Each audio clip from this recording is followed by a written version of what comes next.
एक chaos theory की। Chaos theory से ओरिजिनेट हुई थी एक बटरफ्लाई इफ़ेक्ट थ्योरी। इस बटरफ्लाई इफ़ेक्ट थ्योरी के बारे में अब मैं बताता हूँ। इस बटरफ्लाई थ्योरी में कहा यह गया था कि सिंपल सी बात यह है कि अगर कोई भी एक सिंपल स्टेप अगर आप लेते हैं स्टार्टिंग में, वो स्टेप शायद आपको पता ना चले स्टार्टिंग में, इनिशियल स्टेज में, लेकिन जब उसका इफेक्ट धीरे-धीरे करके ज़्यादा होता चला जाता है, तो जो बहुत लेटर टाइम पे, बहुत देर के टाइम पे आपको उसका आउटकम दिखाई देता है। बट इनिशियल स्टेज में आपको ऐसा लगेगा कि कोई भी चेंजेस हो ही नहीं रहे हैं।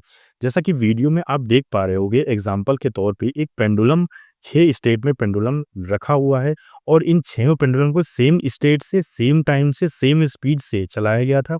लेकिन एक फ्रैक्शन ऑफ सेकंड का चेंज है सब में और जैसे ही वो चेंज इनिशियल स्टेट में कभी आपको नहीं दिखाई दे रहा होगा, लेकिन जैसे-जैसे टाइम स्पेंड होता चला जा रहा है, ये आपका पेंडुलम की जो सारी की सारी जो मूवमेंट है, सबकी चेंज हो गई है। सारे पेंडुलम्स की मूवमेंट डिफरेंट-डिफरेंट हो गई है, सब अलग-अलग तितर-बितर की तरीके से चल रहे हैं। इसी को बटरफ्लाई इफ़ेक्ट बोलते हैं।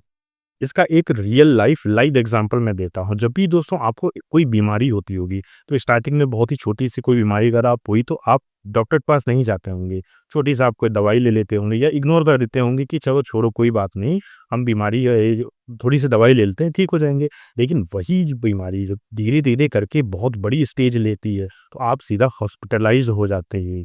महीनों के लिए हॉस्पिटलाइज़ हो जाते हैं। यही सेम चीज़ इसमें है।